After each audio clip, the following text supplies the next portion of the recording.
सपोपदेशक अध्याय 1। जीवन की व्यर्थता। यरूशलेम के राजा दाऊद के पुत्र और उपदेशक के वचन। उपदेशक का यह वचन है, व्यर्थ ही व्यर्थ, व्यर्थ ही व्यर्थ, सब कुछ व्यर्थ है।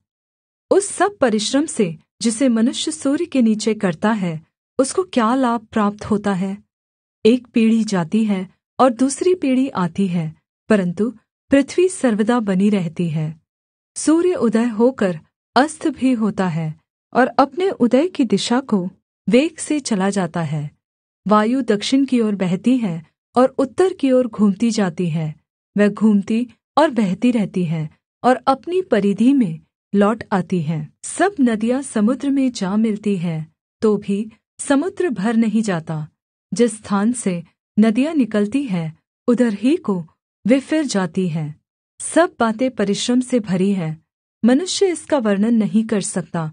न तो आँखें देखने से तृप्त होती हैं और न कान सुनने से भरते हैं। जो कुछ हुआ था वही फिर होगा, और जो कुछ बन चुका है वही फिर बनाया जाएगा। और सूर्य के नीचे कोई बात नई नहीं है। क्या ऐसी कोई बात है जिसके विषय में लोग कह सके कि देख यह नई है? यह तो प्राचीन युगों में बहुत पहले से थी। प्राचीन काल की बातों का कुछ स्मरण नहीं रहा, और होने वाली बातों का भी स्मरण उनके बाद होने वालों को न रहेगा। ज्ञान का शोक। मैं उपदेशक यरूशलेम में इस्राएल का राजा था। मैंने अपना मन लगाया कि जो कुछ आकाश के नीचे किया जाता है, उसका भेद बुद्धि से सोच सोचकर मालूम करूँ। यह बड़े दुःख का काम है जो परमेश्वर ने मनुष्यों के लिए ठहराया है कि वे उसमें लगे। मैंने उन सब कामों को देखा जो सूर्य के नीचे किए जाते हैं। देखो, वे सब व्यर्थ और मानो वायु को पकड़ना है। जो टेढ़ा है वह सीधा नहीं हो सकता, और जितनी वस्तुओं में घटी हैं वे गिनी नहीं जाती। मैंने मन में कहा, देख, जितने यरूशलेम में मुझसे पहले थे उन सभी से मैंने बहुत अधिक बुद्धि प्राप्त की है, और मुझको बहुत बुद्धि और ज्ञान मिल गया है। और मैंने अपना मन लगाया कि बुद्धि का भेद लूँ और बावलेपन और मूर्खता को भी जान लूँ। मुझे जान पड़ा कि यह भी वायु को पकड़ना है, क्योंकि बहुत बुद्धि के साथ बहुत खेद भी होता है, और जो अपना ज्ञान बढ़ाता है वह अपना दुःख भी बढ़ाता है। सपोपदेशक अध्याय 2। सुख की व्यर्थता। मैंने अपने मन से कहा, चल, मैं तुझको आनन्द के द्वारा जाँचूँगा, इसलिए आनन्दित और मगन हो। परन्तु देखो, यह भी व्यर्थ है। मैंने हँसी के विषय में कहा, यह तो बावलापन है, और आनन्द के विषय में उससे क्या प्राप्त होता है। मैंने मन में सोचा कि किस प्रकार से मेरी बुद्धि बनी रहे, और मैं अपने प्राण को दाखमधु पीने से किस प्रकार बहलाऊँ, और कैसे मूर्खता को थामे रहूँ, जब तक मालूम न करूँ कि वह अच्छा काम कौन सा है जिसे मनुष्य अपने जीवन भर करता रहे। मैंने बड़े-बड़े काम किए। मैंने अपने लिए घर बनवा लिए और अपने लिए दाख की बारियां लगवाई। मैंने अपने लिए बारियां और बाग लगवा लिए और उनमें भाँति-भाँति के फलदायी वृक्ष लगाए। मैंने अपने लिए कुंड खुदवा लिए कि उनसे वह वन सींचा जाए जिसमें वृक्षों को लगाया जाता था। मैंने दास और दासियां मोल ली, और मेरे घर में दास भी उत्पन्न हुए। और जितने मुझसे पहले यरूशलेम में थे उनसे कहीं अधिक गाय बैल और भेड़ बकरियों का मैं स्वामी था।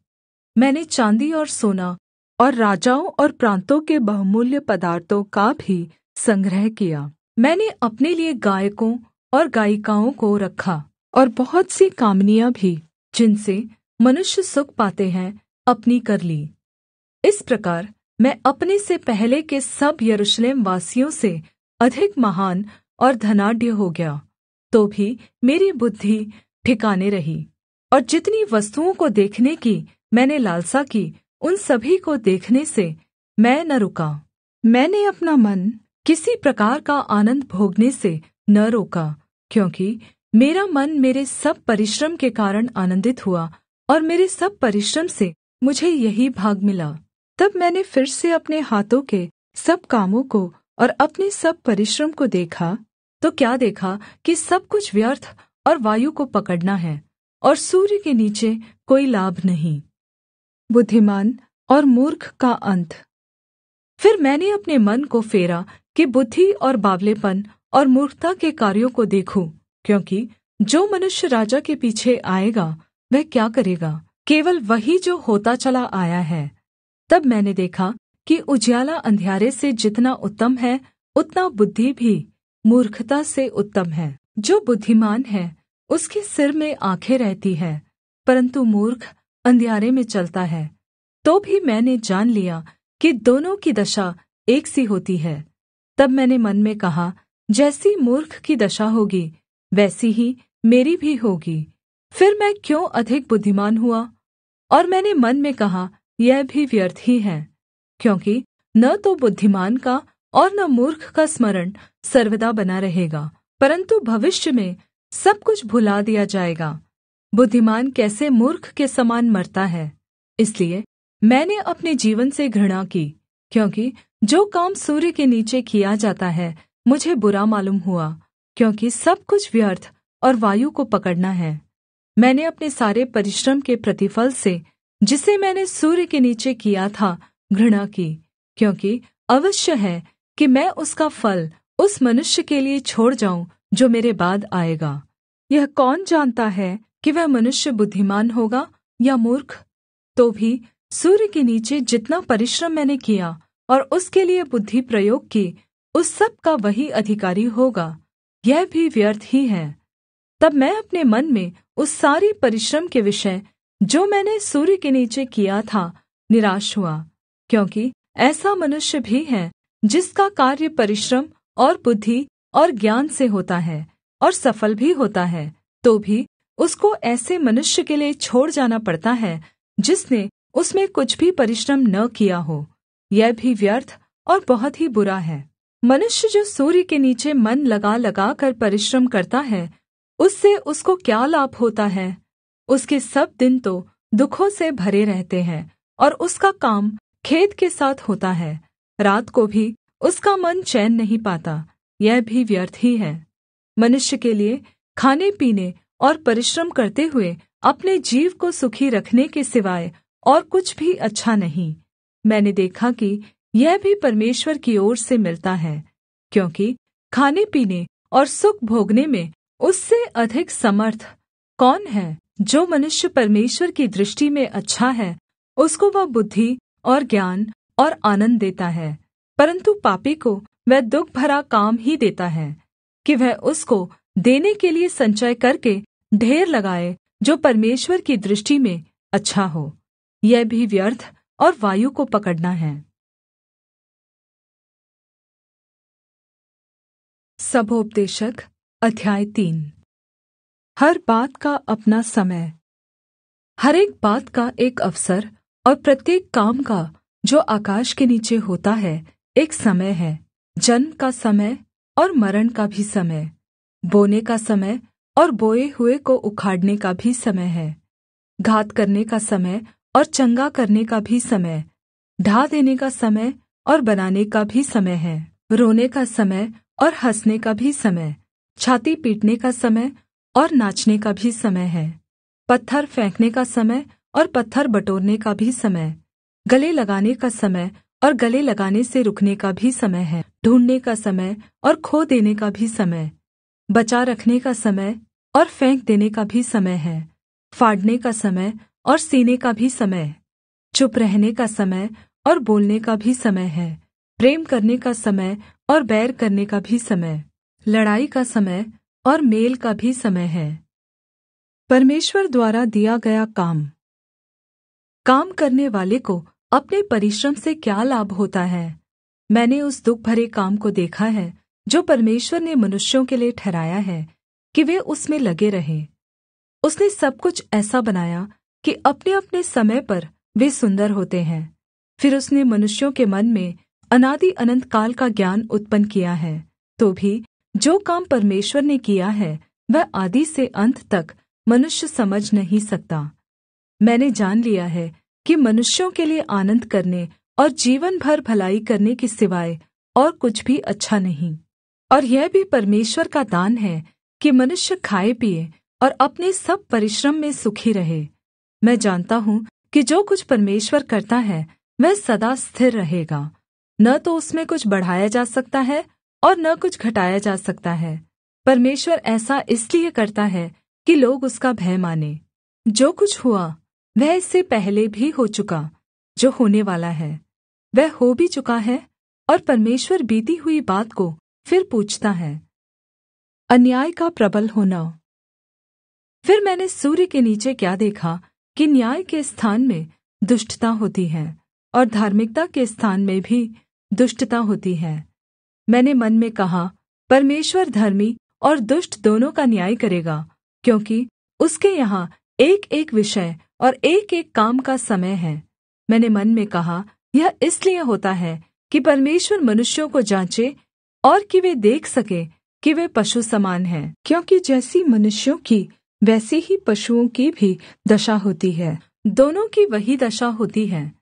जैसे एक मरता वैसे ही दूसरा भी मरता है। सभी की श्वास एक सी है, और मनुष्य पशु से कुछ बढ़कर नहीं। सब कुछ व्यर्थ ही है। सब एक स्थान में जाते हैं। सब मिट्टी से बने हैं और सब मिट्टी में फिर मिल जाते हैं। क्या मनुष्य का प्राण ऊपर की ओर चढ़ता है और पशुओं का प्राण नीचे की ओर जाकर मिट्टी में मिल जाता है? यह कौन जानता है? अतः मैंने यह देखा कि इससे अधिक कुछ अच्छा नहीं कि मनुष्य अपने कामों में आनन्दित रहे, क्योंकि उसका भाग यही है। कौन उसके पीछे होने वाली बातों को देखने के लिए उसको लौटा लाएगा? सभोपदेशक अध्याय 4। तब मैंने वह सब अंधेर देखा जो सूर्य के नीचे होता है, और क्या देखा कि अंधेर सहने वालों के आँसू बह रहे हैं, और उनको कोई शान्ति देने वाला नहीं। अंधेर करने वालों के हाथ में शक्ति थी, परन्तु उनको कोई शान्ति देने वाला नहीं था। इसलिए मैंने मरे हुओं को, जो मर चुके हैं, उन जीवितों से जो अब तक जीवित है, अधिक धन्य कहा।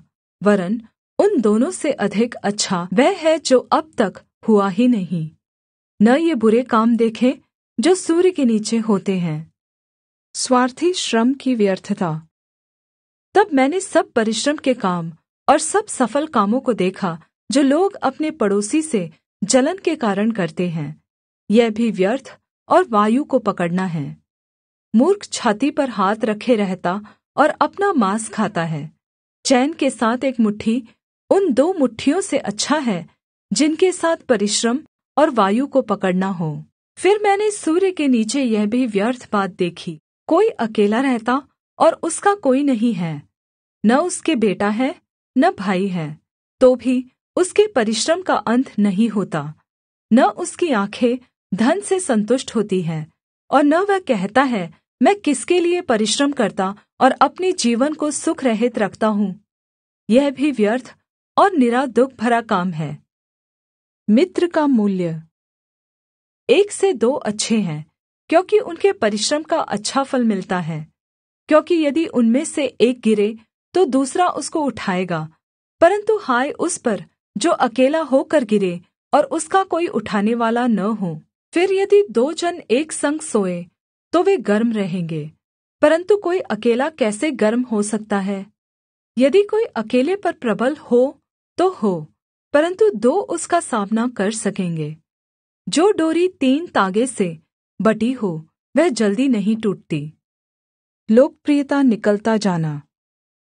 बुद्धिमान लड़का दरिद्र होने पर भी ऐसे बूढ़े और मूर्ख राजा से अधिक उत्तम है जो फिर सम्मति ग्रहण न करे। चाहे वह उसके राज्य में धनहीन उत्पन्न हुआ या बन्दीगृह से निकलकर राजा हुआ हो। मैंने सब जीवितों को जो सूर्य के नीचे चलते फिरते हैं देखा कि वे उस दूसरे लड़के के संग हो लिए हैं जो उनका स्थान लेने के लिए खड़ा हुआ। वे सब लोग अनगिनत थे जिन पर वह प्रधान हुआ था, तो भी भविष्य में होने वाले लोग उसके कारण आनन्दित न होंगे। निःसन्देह यह भी व्यर्थ और वायु को पकड़ना है। सभोपदेशक अध्याय 5। परमेश्वर का भय मानना और प्रतिज्ञा को पूरी करना। जब तू परमेश्वर के भवन में जाए, तब सावधानी से चलना, सुनने के लिए समीप जाना मूर्खों के बलिदान चढ़ाने से अच्छा है, क्योंकि वे नहीं जानते कि बुरा करते हैं। बातें करने में उतावली न करना, और न अपने मन से कोई बात उतावली से परमेश्वर के सामने निकालना, क्योंकि परमेश्वर स्वर्ग में है और तू पृथ्वी पर है, इसलिए तेरे वचन थोड़े ही हो। क्योंकि जैसे कार्य की अधिकता के कारण स्वप्न देखा जाता है, वैसे ही बहुत सी बातों का बोलने वाला मूर्ख ठहरता है। जब तू परमेश्वर के लिए मन्नत माने, तब उसके पूरा करने में विलम्ब न करना, क्योंकि वह मूर्खों से प्रसन्न नहीं होता। जो मन्नत तूने मानी हो, उसे पूरी करना। मन्नत मानकर पूरी न करने से मन्नत का न मानना ही अच्छा है। कोई वचन कहकर अपने को पाप में न फँसाना, और न परमेश्वर के दूत के सामने कहना कि यह भूल से हुआ। परमेश्वर क्यों तेरा बोल सुनकर क्रोधित हो और तेरे हाथ के कार्यों को नष्ट करे? क्योंकि स्वप्नों की अधिकता से व्यर्थ बातों की बहुतायत होती है, परन्तु तू परमेश्वर का भय मानना। प्राप्ति और सम्मान की व्यर्थता। यदि तू किसी प्रान्त में निर्धनों पर अंधेर और न्याय और धर्म को बिगड़ता देखे, तो इससे चकित न होना, क्योंकि एक अधिकारी से बड़ा दूसरा रहता है, जिसे इन बातों की सुधि रहती है, और उनसे भी और अधिक बड़े रहते हैं। भूमि की उपज सबके लिए है, वरन् खेती से राजा का भी काम निकलता है। जो रुपये से प्रीति रखता है, वह रुपये से तृप्त न होगा, और न जो बहुत धन से प्रीति रखता है लाभ से, यह भी व्यर्थ है। जब संपत्ति बढ़ती है, तो उसके खाने वाले भी बढ़ते हैं। तब उसके स्वामी को इसे छोड़ और क्या लाभ होता है कि उस संपत्ति को अपनी आँखों से देखे? परिश्रम करने वाला चाहे थोड़ा खाए या बहुत, तो भी उसकी नींद सुखदाई होती है, परन्तु धनी के धन बढ़ने के कारण उसको नींद नहीं आती। मैंने सूर्य के नीचे एक बड़ी बुरी बला देखी है, अर्थात् वह धन जिसे उसके मालिक ने अपनी ही हानि के लिए रखा हो, और वह धन किसी बुरे काम में उड़ जाता है, और उसके घर में बेटा उत्पन्न होता है, परन्तु उसके हाथ में कुछ नहीं रहता। जैसा वह माँ के पेट से निकला, वैसा ही लौट जाएगा, नंगा ही जैसा आया था, और अपने परिश्रम के बदले कुछ भी न पाएगा, जिसे वह अपने हाथ में ले जा सके। यह भी एक बड़ी बला है कि जैसा वह आया, ठीक वैसा ही वह जाएगा। उसे उस व्यर्थ परिश्रम से और क्या लाभ है? केवल इसके कि उसने जीवन भर अंधकार में भोजन किया और बहुत ही दुखित और रोगी रहा और क्रोध भी करता रहा। सुन, जो भली बात मैंने देखी है, वरन् जो उचित है, वह यह कि मनुष्य खाए और पिए, और अपने परिश्रम से जो वह सूर्य के नीचे करता है, अपनी सारी आयु भर जो परमेश्वर ने उसे दी है, सुखी रहे, क्योंकि उसका भाग यही है। वरन् हर एक मनुष्य जिसे परमेश्वर ने धन संपत्ति दी हो, और उनसे आनन्द भोगने और उसमें से अपना भाग लेने और परिश्रम करते हुए आनन्द करने को शक्ति भी दी हो, यह परमेश्वर का वरदान है। इस जीवन के दिन उसे बहुत स्मरण न रहेंगे, क्योंकि परमेश्वर उसकी सुन सुनकर उसके मन को आनन्दमय रखता है। सभोपदेशक अध्याय 6। एक बुराई जो मैंने सूर्य के नीचे देखी है, वह मनुष्यों को बहुत भारी लगती है। किसी मनुष्य को परमेश्वर धन संपत्ति और प्रतिष्ठा यहाँ तक देता है कि जो कुछ उसका मन चाहता है, उसे उसकी कुछ भी घटी नहीं होती, तो भी परमेश्वर उसको उसमें से खाने नहीं देता, कोई दूसरा ही उसे खाता है। यह व्यर्थ और भयानक दुख है। यदि किसी पुरुष के 100 पुत्र हो और वह बहुत वर्ष जीवित रहे और उसकी आयु बढ़ जाए, परन्तु न उसका प्राण प्रसन्न रहे और न उसकी अंतिम क्रिया की जाए, तो मैं कहता हूँ कि ऐसे मनुष्य से अधूरे समय का जन्मा हुआ बच्चा उत्तम है, क्योंकि वह व्यर्थ ही आया और अंधेरे में चला गया और उसका नाम भी अंधेरे में छिप गया, और न सूर्य को देखा, न किसी चीज को जानने पाया। तो भी इसको उस मनुष्य से अधिक चैन मिला। हाँ, चाहे वह 2000 वर्ष जीवित रहे और कुछ सुख भोगने न पाए, तो उसे क्या सब के सब एक ही स्थान में नहीं जाते? मनुष्य का सारा परिश्रम उसके पेट के लिए होता है, तो भी उसका मन नहीं भरता। जो बुद्धिमान है वह मूर्ख से किस बात में बढ़कर है? और कंगाल जो यह जानता है कि इस जीवन में किस प्रकार से चलना चाहिए, वह भी उससे किस बात में बढ़कर है? आँखों से देख लेना मन की चंचलता से उत्तम है, यह भी व्यर्थ और वायु को पकड़ना है। जो कुछ हुआ है उसका नाम युग के आरम्भ से रखा गया है, और यह प्रगट है कि वह आदमी है, कि वह उससे जो उससे अधिक शक्तिमान है झगड़ा नहीं कर सकता है। बहुत सी ऐसी बातें हैं जिनके कारण जीवन और भी व्यर्थ होता है, तो फिर मनुष्य को क्या लाभ? क्योंकि मनुष्य के क्षणिक व्यर्थ जीवन में जो वह परछाई के समान बिताता है, कौन जानता है कि उसके लिए अच्छा क्या है? क्योंकि मनुष्य को कौन बता सकता है कि उसके बाद सूर्य के नीचे क्या होगा? सभोपदेशक अध्याय 7। प्रायोगिक ज्ञान का मूल्य। अच्छा नाम अनमोल इत्र से और मृत्यु का दिन जन्म के दिन से उत्तम है। भोज के घर जाने से शोक ही के घर जाना उत्तम है, क्योंकि सब मनुष्यों का अंत यही है, और जो जीवित है वह मन लगाकर इस पर सोचेगा। हँसी से खेद उत्तम है, क्योंकि मुँह पर के शोक से मन सुधरता है। बुद्धिमानों का मन शोक करने वालों के घर की ओर लगा रहता है, परन्तु मूर्खों का मन आनन्द करने वालों के घर लगा रहता है। मूर्खों के गीत सुनने से बुद्धिमान की घुड़की सुनना उत्तम है, क्योंकि मूर्ख की हँसी हाण्डी के नीचे जलते हुए काँटों की चरचराहट के समान होती है, यह भी व्यर्थ है। निश्चय अंधेर से बुद्धिमान बावला हो जाता है, और घूस से बुद्धि नाश होती है। किसी काम के आरंभ से उसका अंत उत्तम है, और धीरजवन्त पुरुष अहंकारी से उत्तम है। अपने मन में उतावली से क्रोधित न हो, क्योंकि क्रोध मूर्खों ही के हृदय में रहता है। यह न कहना, बीते दिन इनसे क्यों उत्तम थे, क्योंकि यह तो बुद्धिमानी से नहीं पूछता। बुद्धि विरासत के साथ अच्छी होती है, वरन् जीवित रहने वालों के लिए लाभकारी है। क्योंकि बुद्धि की आड़ रुपये की आड़ का काम देता है, परन्तु ज्ञान की श्रेष्ठता यह है कि बुद्धि से उसके रखने वालों के प्राण की रक्षा होती है। परमेश्वर के काम पर दृष्टि कर, जिस वस्तु को उसने टेढ़ा किया हो उसे कौन सीधा कर सकता है? सुख के दिन सुख मान और दुःख के दिन सोच, क्योंकि परमेश्वर ने दोनों को एक ही संग रखा है, जिससे मनुष्य अपने बाद होने वाली किसी बात को न समझ सके। अपने व्यर्थ जीवन में मैंने यह सब कुछ देखा है, कोई धर्मी अपने धार्मिकता का काम करते हुए नाश हो जाता है, और दुष्ट बुराई करते हुए दीर्घायु होता है। अपने को बहुत धर्मी न बना, और न अपने को अधिक बुद्धिमान बना। तू क्यों अपने ही नाश का कारण हो?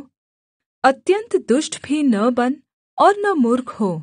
तू क्यों अपने समय से पहले मरे? यह अच्छा है कि तू इस बात को पकड़े रहे और उस बात पर से भी हाथ न उठाए, क्योंकि जो परमेश्वर का भय मानता है वह इन सब कठिनाइयों से पार हो जाएगा। बुद्धि ही से नगर के 10 हाकिमों की अपेक्षा बुद्धिमान को अधिक सामर्थ्य प्राप्त होती है।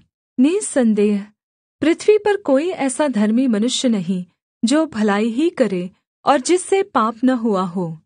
जितनी बातें कही जाए सब पर कान न लगाना, ऐसा न हो कि तू सुने कि तेरा दास तुझी को श्राप देता है, क्योंकि तू आप जानता है कि तूने भी बहुत बार औरों को श्राप दिया है।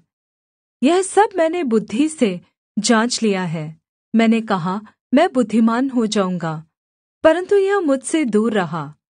वह जो दूर और अत्यन्त गहरा है, उसका भेद कौन पा सकता है? मैंने अपना मन लगाया कि बुद्धि के विषय में जान लूँ, कि खोज निकालूं और उसका भेद जानूं, और कि दुष्टता की मूर्खता और मूर्खता जो निरा बावलापन है को जानूं। और मैंने मृत्यु से भी अधिक दुःखदाई एक वस्तु पाई, अर्थात् वह स्त्री जिसका मन फंदा और जाल है और जिसके हाथ हथकड़ियाँ हैं। जिस पुरुष से परमेश्वर प्रसन्न है वही उससे बचेगा, परन्तु पापी उसका शिकार होगा। देख, उपदेशक कहता है, मैंने ज्ञान के लिए अलगअलग बातें मिलाकर जाँची और यह बात निकाली जिसे मेरा मन अब तक ढूँढ़ रहा है, परन्तु नहीं पाया। 1000 में से मैंने एक पुरुष को पाया, परन्तु उनमें एक भी स्त्री नहीं पाई। देखो, मैंने केवल यह बात पाई है कि परमेश्वर ने मनुष्य को सीधा बनाया, परन्तु उन्होंने बहुत सी युक्तियाँ निकाली हैं। सबोपदेशक अध्याय 8। बुद्धिमान के तुल्य कौन है, और किसी बात का अर्थ कौन लगा सकता है? मनुष्य की बुद्धि के कारण उसका मुख चमकता और उसके मुख की कठोरता दूर हो जाती है। राजा की आज्ञा मान। मैं तुझे सलाह देता हूँ कि परमेश्वर की शपथ के कारण राजा की आज्ञा मान। राजा के सामने से उतावली के साथ न लौटना और न बुरी बात पर हठ करना, क्योंकि वह जो कुछ चाहता है करता है। क्योंकि राजा के वचन में तो सामर्थ्य रहती है, और कौन उससे कह सकता है कि तू क्या करता है? जो आज्ञा को मानता है वह जोखिम से बचेगा, और बुद्धिमान का मन समय और न्याय का भेद जानता है। क्योंकि हर एक विषय का समय और नियम होता है। यद्यपि मनुष्य का दुःख उसके लिए बहुत भारी होता है, वह नहीं जानता कि क्या होने वाला है और कब होगा। यह उसको कौन बता सकता है? ऐसा कोई मनुष्य नहीं जिसका वश प्राण पर चले कि वह उसे निकलते समय रोक ले। और न कोई मृत्यु के दिन पर अधिकारी होता है, और न उसे लड़ाई से छुट्टी मिल सकती है, और न दुष्ट लोग अपनी दुष्टता के कारण बच सकते हैं। जितने काम सूर्य के नीचे किए जाते हैं, उन सब को ध्यानपूर्वक देखने में यह सब कुछ मैंने देखा, और यह भी देखा कि एक मनुष्य दूसरे मनुष्य पर अधिकारी होकर अपने ऊपर हानि लाता है। दुष्ट और धर्मी। फिर मैंने दुष्टों को गाड़े जाते देखा, जो पवित्र स्थान में आया जाया करते थे, और जिस नगर में वे ऐसा करते थे वहाँ उनका स्मरण भी न रहा। यह भी व्यर्थ ही है। बुरे काम के दण्ड की आज्ञा फुर्ती से नहीं दी जाती, इस कारण मनुष्यों का मन बुरा काम करने की इच्छा से भरा रहता है। चाहे पापी 100 बार पाप करे, अपने दिन भी बढ़ाए, तो भी मुझे निश्चय है कि जो परमेश्वर से डरते हैं और उसको सम्मुख जानकर भय से चलते हैं, उनका भला ही होगा। परन्तु दुष्ट का भला नहीं होने का और न उसकी जीवनरूपी छाया लंबी होने पाएगी, क्योंकि वह परमेश्वर का भय नहीं मानता। एक व्यर्थ बात पृथ्वी पर होती है, अर्थात् ऐसे धर्मी हैं जिनकी वह दशा होती है जो दुष्टों की होनी चाहिए, और ऐसे दुष्ट हैं जिनकी वह दशा होती है जो धर्मियों की होनी चाहिए। मैंने कहा कि यह भी व्यर्थ ही है। तब मैंने आनन्द को सराहा, क्योंकि सूर्य के नीचे मनुष्य के लिए खाने पीने और आनन्द करने को छोड़ और कुछ भी अच्छा नहीं, क्योंकि यही उसके जीवन भर जो परमेश्वर उसके लिए सूर्य के नीचे ठहराए, उसके परिश्रम में उसके संग बना रहेगा। जब मैंने बुद्धि प्राप्त करने और सब काम देखने के लिए जो पृथ्वी पर किए जाते हैं अपना मन लगाया कि कैसे मनुष्य रात दिन जागते रहते हैं, तब मैंने परमेश्वर का सारा काम देखा जो सूर्य के नीचे किया जाता है। उसकी थाह मनुष्य नहीं पा सकता। चाहे मनुष्य उसकी खोज में कितना भी परिश्रम करे, तो भी उसको न जान पाएगा। और यद्यपि बुद्धिमान कहे भी कि मैं उसे समझूंगा, तो भी वह उसे न पा सकेगा। सबोपदेशक अध्याय 9। यह सब कुछ मैंने मन लगाकर विचारा कि इन सब बातों का भेद पाऊं, कि किस प्रकार धर्मी और बुद्धिमान लोग और उनके काम परमेश्वर के हाथ में हैं। मनुष्य के आगे सब प्रकार की बातें हैं, परन्तु वह नहीं जानता कि वह प्रेम है या बैर। सब बातें सभी के लिए एक समान होती हैं, धर्मी हो या दुष्ट, भले, शुद्ध या अशुद्ध, यज्ञ करने और न करने वाले, सभी की दशा एक ही सी होती है। जैसी भले मनुष्य की दशा, वैसी ही पापी की दशा। जैसी शपथ खाने वाले की दशा, वैसी ही उसकी जो शपथ खाने से डरता है। जो कुछ सूर्य के नीचे किया जाता है, उसमें यह एक दोष है कि सब लोगों की एक सी दशा होती है, और मनुष्यों के मनों में बुराई भरी हुई है, और जब तक वे जीवित रहते हैं उनके मन में बावलापन रहता है, और उसके बाद वे मरे हुओं में जा मिलते हैं। परन्तु जो सब जीवितों में है उसे आशा है, क्योंकि जीविता कुत्ता मरे हुए सिंह से बढ़कर है। क्योंकि जीविते तो इतना जानते हैं कि वे मरेंगे, परन्तु मरे हुए कुछ भी नहीं जानते, और न उनको कुछ और बदला मिल सकता है, क्योंकि उनका स्मरण मिट गया है। उनका प्रेम और उनका बैर और उनकी डाह नाश हो चुकी। और अब जो कुछ सूर्य के नीचे किया जाता है, उसमें सदा के लिए उनका और कोई भाग न होगा। अपने मार्ग पर चला जा, अपनी रोटी आनन्द से खाया कर, और मन में सुख मानकर अपना दाखमधु पिया कर, क्योंकि परमेश्वर तेरे कामों से प्रसन्न हो चुका है। तेरे वस्त्र सदा उजले रहें, और तेरे सिर पर तेल की घटी न हो। अपने व्यर्थ जीवन के सारे दिन जो उसने सूर्य के नीचे तेरे लिए ठहराए हैं, अपनी प्यारी पत्नी के संग में बिताना, क्योंकि तेरे जीवन और तेरे परिश्रम में जो तू सूर्य के नीचे करता है, तेरा यही भाग है। जो काम तुझे मिले उसे अपनी शक्ति भर करना, क्योंकि अधोलोक में जहाँ तू जाने वाला है, न काम न युक्ति न ज्ञान और न बुद्धि है। फिर मैंने सूर्य के नीचे देखा कि न तो दौड़ में वेग दौड़ने वाले और न युद्ध में शूरवीर जीतते, न बुद्धिमान लोग रोटी पाते, न समझ वाले धन, और न प्रवीणों पर अनुग्रह होता है। वे सब समय और संयोग के वश में हैं, क्योंकि मनुष्य अपना समय नहीं जानता। जैसे मछलियाँ दुःखदाई जाल में और चिड़ियाँ फंदे में फंसती हैं, वैसे ही मनुष्य दुःखदाई समय में जो उन पर अचानक आ पड़ता है फंस जाते हैं। मूर्खता से ज्ञान श्रेष्ठ। मैंने सूर्य के नीचे इस प्रकार की बुद्धि की बात भी देखी है, जो मुझे बड़ी जान पड़ी।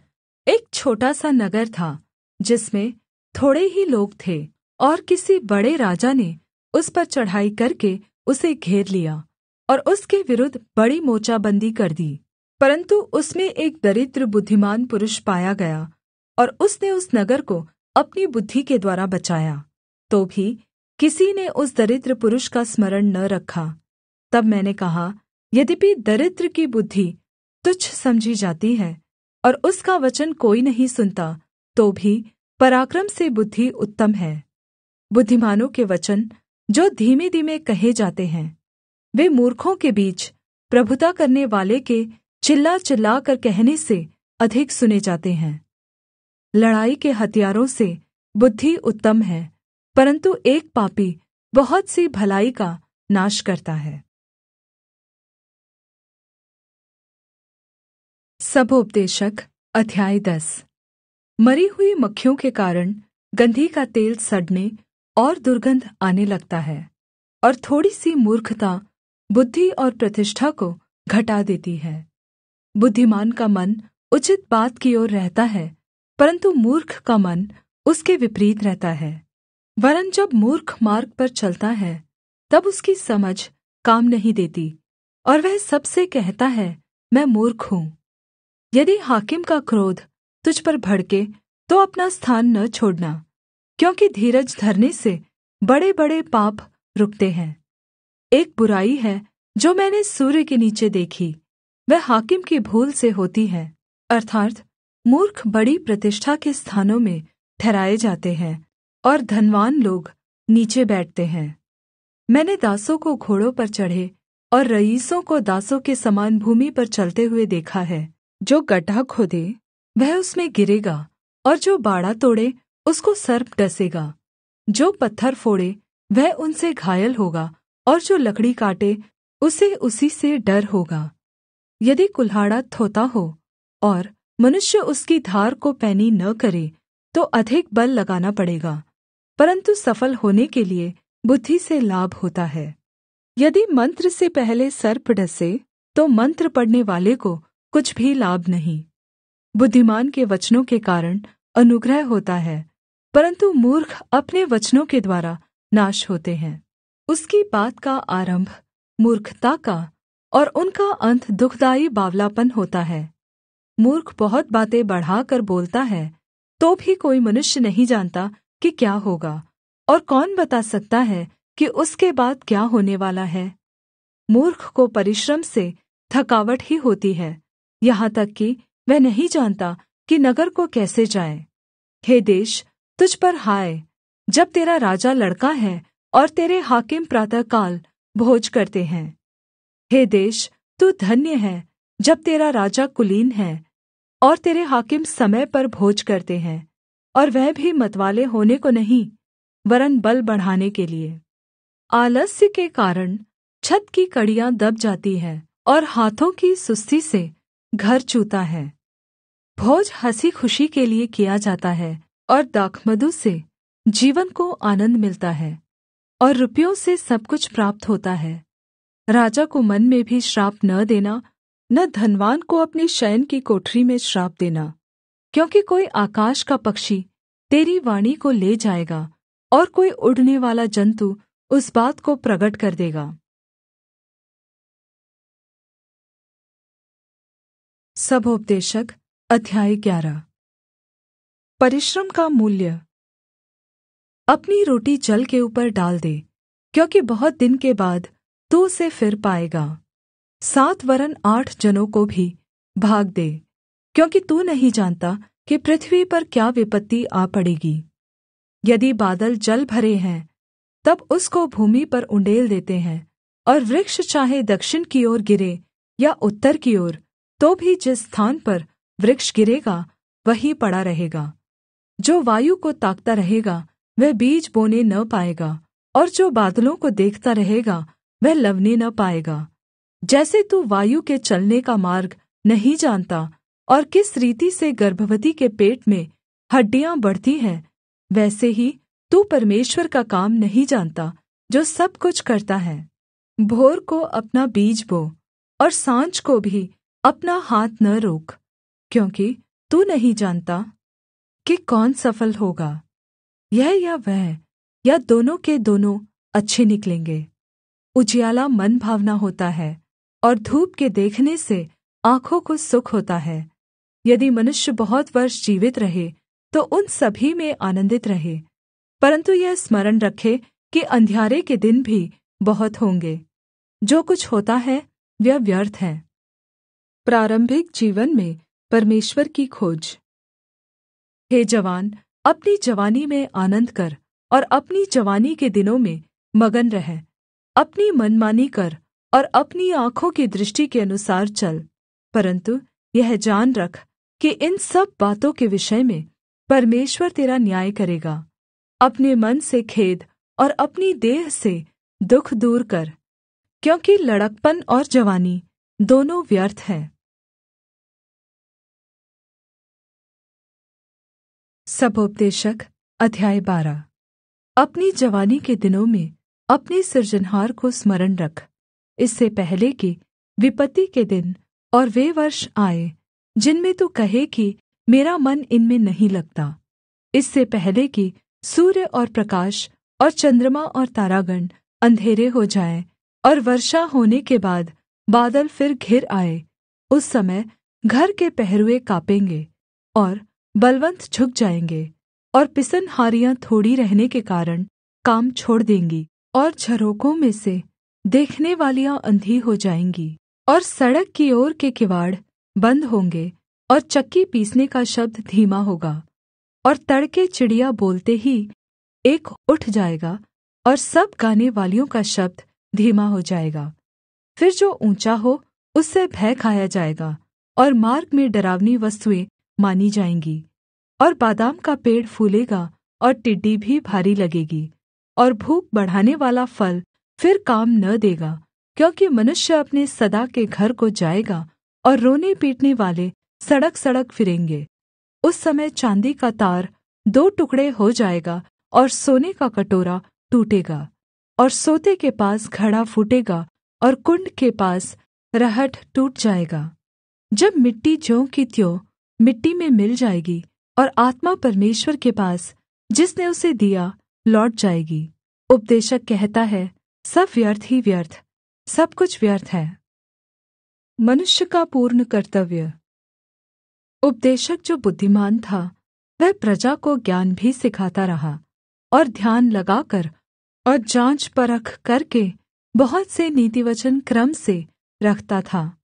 उपदेशक ने मनभावने शब्द खोजे और सिधाई से ये सच्ची बातें लिख दी।